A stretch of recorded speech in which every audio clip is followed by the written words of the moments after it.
V tejto videoukážke budeme demonštrovať použitie modemu, povieme si, čo vlastne modem je, na čo ho využívame a ako ho pridávame do počítačovej siete.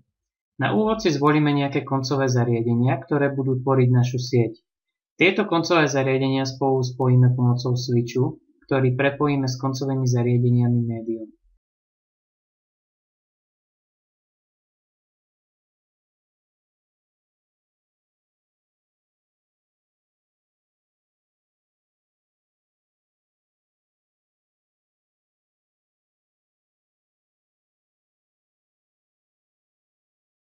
Keď už máme vytvorenú našu lokálnu sieť, musíme použiť router, aby sme vedeli dáta posielať aj do iných sietí.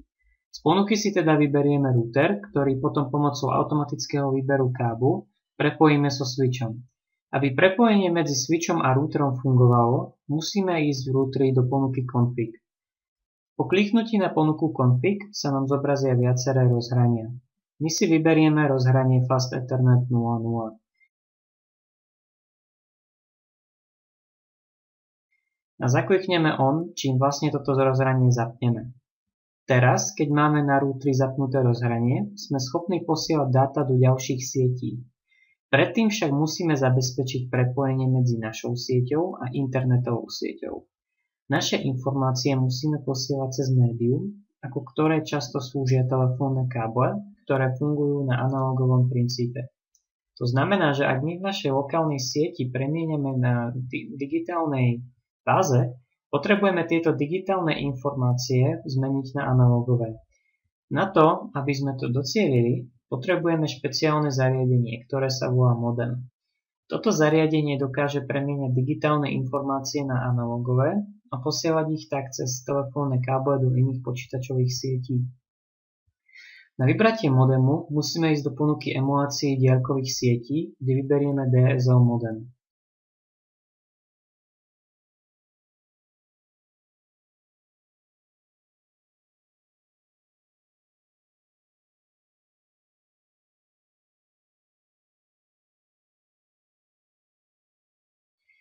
Keďže z lokálnej siete posiela switch informácie do routeru, ktorý ich nasmeruje.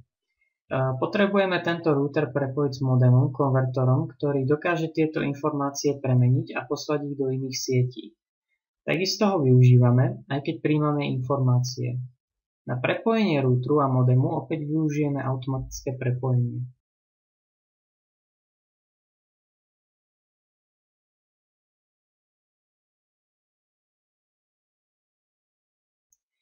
Následne musíme ísť znovu do ponuky config na routeri, kde tentokrát zaklikneme on a teda zapneme rozhranie Fast Ethernet 1.1.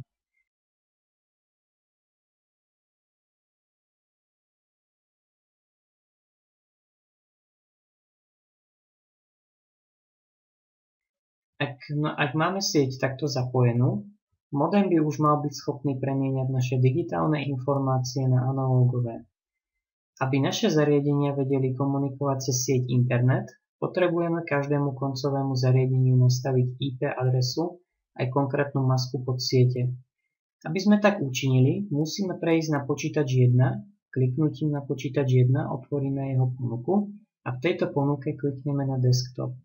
Na desktope vyberieme IP konfiguráciu. V IP konfigurácii napíšeme nejakú IP adresu, napríklad v tvare 192 168 1001.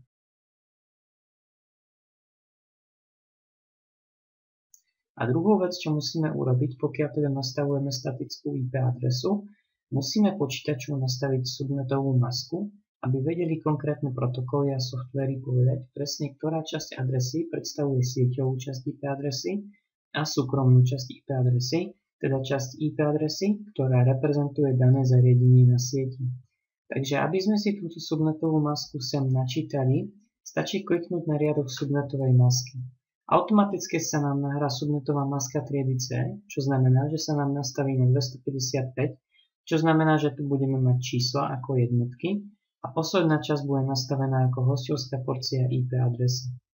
Teraz si túto ponuku zavrieme si aj tento konkrétny počítač a presunieme sa k počítaču číslo 1. Počítači číslo 1 pôjdeme znova na desktop a v tomto desktope na IP konfiguráciu a postupne zopakujeme s tým, že napíšeme znova nejakú IP adresu s tým, že toto už bude počítač 2.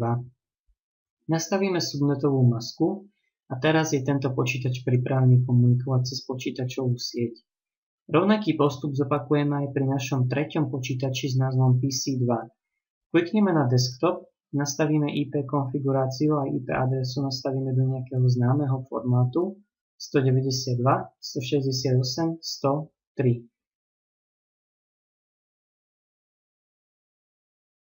A znova nastavíme subnetovú masku kliknutím na daný riadok.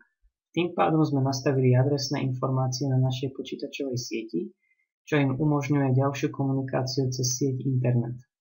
Teraz musíme vybaviť každý počítač, ktorý chce komunikovať na danej lokálnej sieti cez router, cez modem a eventuálne cez WAN sieť s inými lokálnymi sieťami.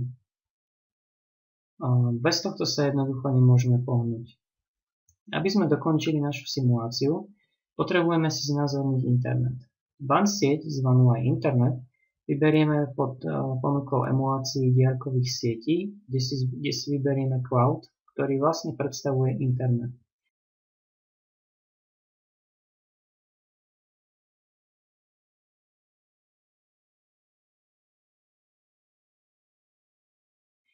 DSL modem s týmto internetom prepojíme. Teraz môžeme vidieť, že naša sieť je funkčná, keďže zariadenia sú medzi sebou správne prepojené. Na takomto princípe vlastne funguje posielanie informácie po sieti. Informácia totiž vychádza z jedného z koncových zariadení